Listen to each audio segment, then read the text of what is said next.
I am genuinely honored to have seen Guillermo del Toro's Frankenstein early.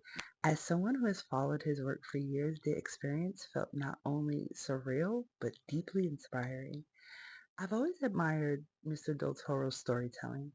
His ability to blend horror with heart, fantasy with philosophy. Some of my favorite films of his are Pan's Labyrinth, Hellboy, and obviously The Shape of Water.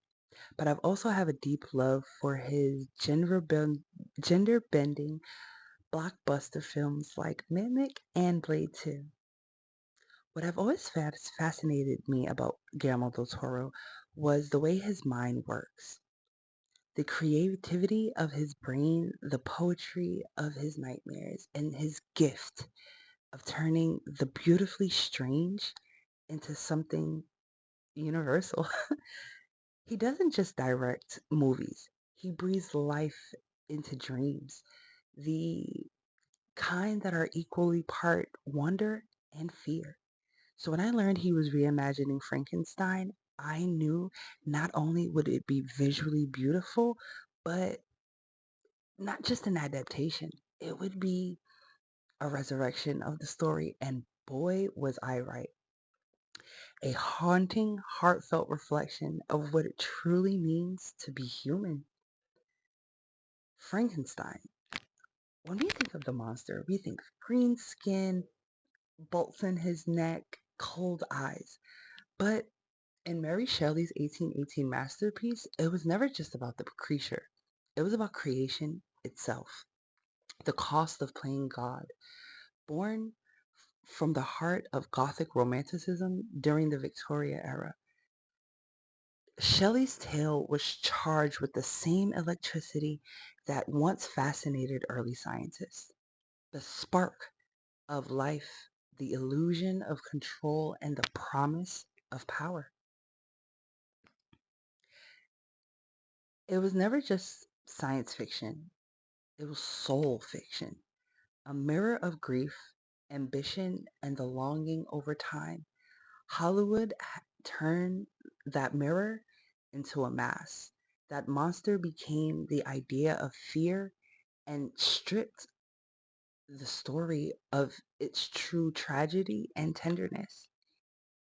But in Guillermo del Toro's 2025 Frankenstein, he rises again, poetically, haunting, and beautifully human.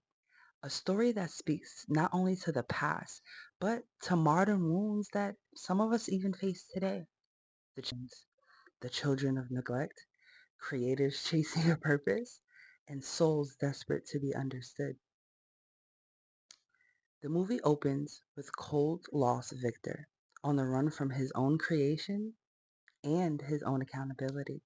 Victor created life, but not love, ambition without affection, and then abandoned him the moment he drew his breath. I'd crash out too, to be honest. The monster was born from neglect and only wanted what Victor refused to give him: connection. I could have been good if I had been loved. That single line defines their tragedy. One line. Shelley's version warns of obsession and identity. Del Toro's reimagining explores inheritance and how unhealed pain becomes generational. His story feels more like a father and son than a creator and creation.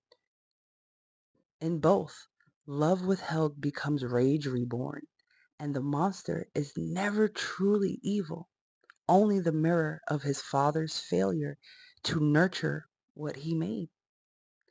Oscar Isaac and Jacob Eldori embody two halves of one wound, both desperate to be understood, both trapped in the sins of their father.